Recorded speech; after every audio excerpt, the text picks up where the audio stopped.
গাজায় ত্রাণ নিতে আসা ফিলিস্তিনিদের ওপর গুলি, নিহত ৩১। গাজার একটি মার্কিন সহায়তাপ্রাপ্ত ত্রাণ কেন্দ্রে জড়ো হওয়া নিরস্ত্র ফিলিস্তিনিদের ওপর ইসরায়েলি বাহিনীর গুলিতে অন্তত ৩১ জন নিহত হয়েছেন। আহত হয়েছেন আরও অন্তত ১৫০ জন।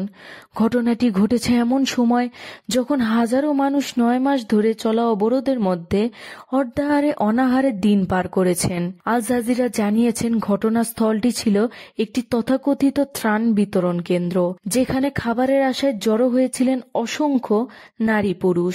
গাজার স্বাস্থ্য মন্ত্রণালয় এই কেন্দ্রগুলোকে ইসরায়েলি মৃত্যু ফাঁদ বলে অবহিত করেছে।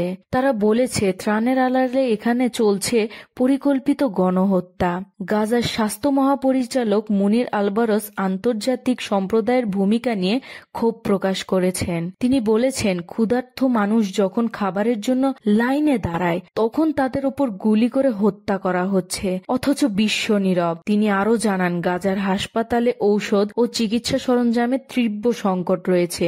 আহতদের প্রয়োজনীয় চিকিৎসা দেওয়া যাচ্ছে না। ধ্বংসস্তূপের নিচে আটকা থাকা মানুষদের উদ্ধারে নেই পর্যাপ্ত সহায়তা।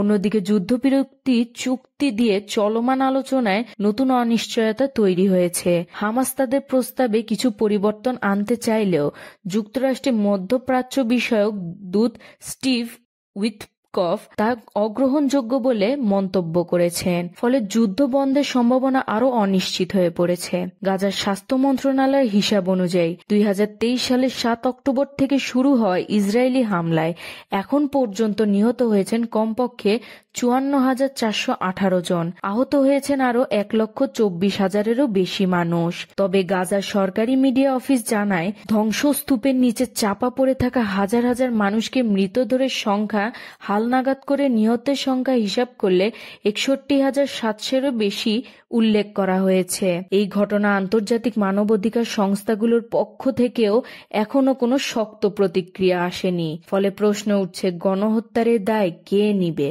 আপনারা দেখছিলেন প্রতিদিন সকাল।